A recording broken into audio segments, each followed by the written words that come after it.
Welcome back to FallingFoxGaming, everybody. I'm your host Blaine, and today we're going to be picking up with some more Kenshi.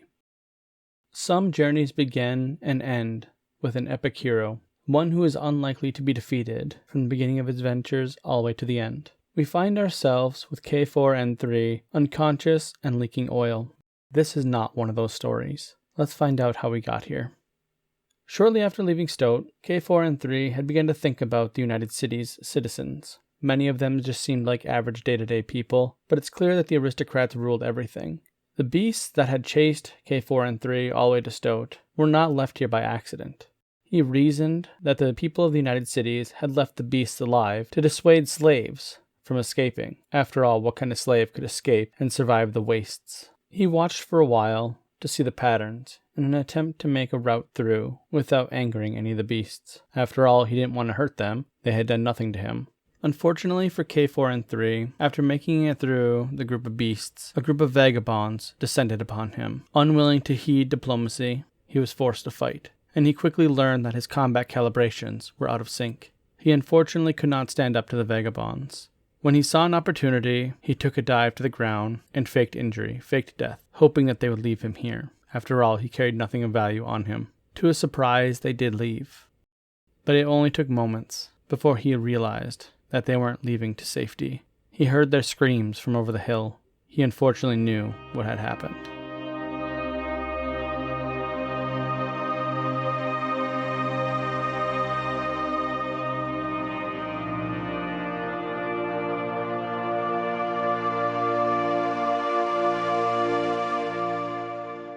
They may have been vagabonds, but at the end of the day, they were just people trying to survive by the only means they knew how.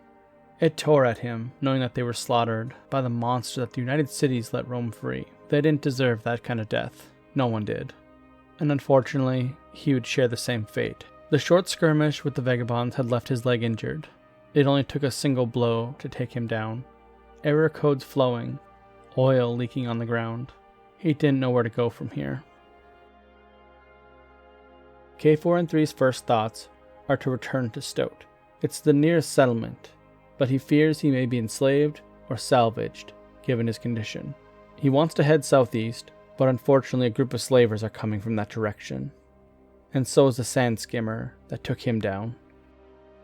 Seeing the sand skimmer attack the slavers, K4N3 takes this opportunity to hobble to cover. A grouping of rocks on a hill is going to be his new home for a while, until he can figure out what to do.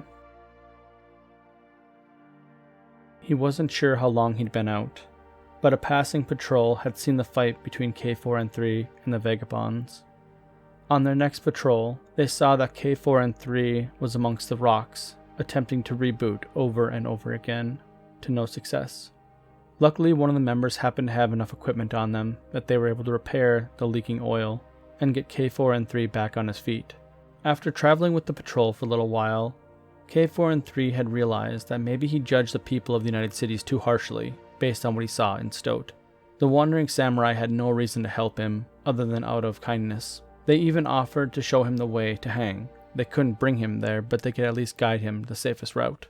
K4N3 quickly learned that in this world, the safest route doesn't mean safe. Another group of vagabonds attacked him, and this time he showed them no mercy. He dispatched them very quickly, and decided that from this point on, bandits would receive no mercy from him, as they show no mercy to anyone else.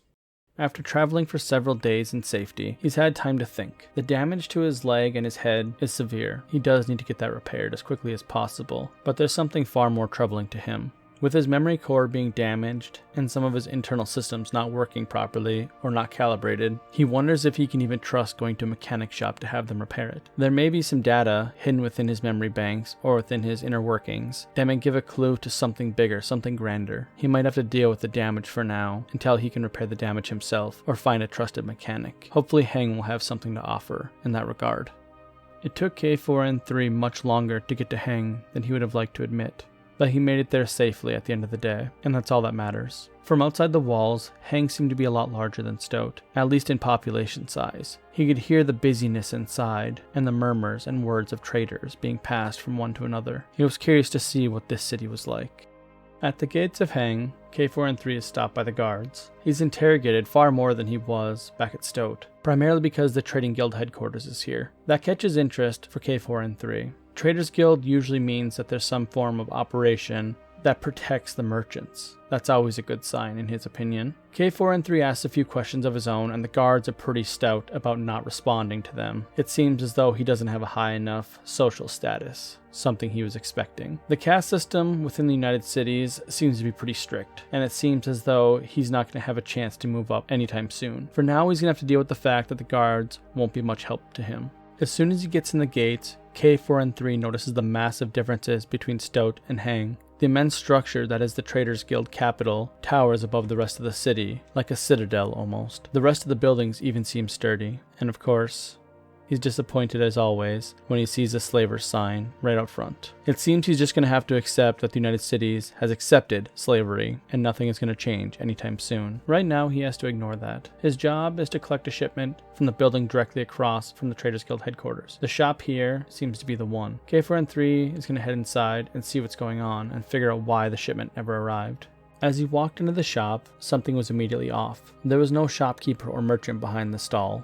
Instead, it was an armed guard. Not wanting to provoke anybody, K4N3 simply asked about the shipment, and the guard pointed around the corner. K4N3 walked to the back of the storeroom and found the shipment. Unfortunately, several items were missing, and K4N3 didn't know how to ask where the individual items were, because he did not believe that these are the proper individuals to be running the shop. Not wanting a confrontation, he took the shipment, what was there anyway, and left. K4N3 is left with a couple of options, none of which are good. He could return back to Quinn and explain that there's several items missing and it's not his fault that they're missing, or K4N3 could ask around town and hopefully somebody else could help him. He believes the Traders Guild could probably help, but he's unsure of what type of authorization he needs to go talk to them. He's also a little bit worried about the guards. They seem to be following him now ever since he entered the store, and they don't seem to be leaving him. He decides to go talk to the Traders Guild either way. Worst case scenario, they kick him out. A guard escorts him the entire way. As he enters into the Capitol building, something becomes immediately clear. The guards here are the exact same ones that were in the store. The Traders Guild is definitely involved. K4N3 takes the opportunity to approach a man he sees sitting on a throne, believing that this man probably knows something about what's going on. The man gives K4N3 no time. He gets irate, yells at K4N3, explaining that he has no right to be here, no right to approach him. The question never gets asked, and soon after the conversation starts, several guards show up to escort K4N3 from the premises. It doesn't seem like things are going to get answered, and it seems like things are getting far more complicated than he wanted. He thinks it's time to return to Quinn, return the shipment, and ask a few questions before he gets into trouble. Before heading back to Quinn, K4N3 decides he wants to take a look around the rest of the town, just to make sure he knows what's here, and to ensure that he's not missing anything important. Once he gets across the bridge, he notices that there's a lot of central structures. There's lots of shops nearby, and there's even a police station right in the center of town. It seems like a pretty secure place. The downside is, he doesn't see anywhere where he can gather some information. There is a bar, and he even thinks about going in there, but he doesn't think now is the time. There seems to be a lot going on in this town, and he feels like if he asks the wrong question, he could find himself at the bottom of a ditch. He decides it's time to return back to Quinn. After all, Quinn may know what's going on, and he may be able to answer the question outright. So for now, he'll say goodbye to Heng. And once again, the United Cities leave him disappointed.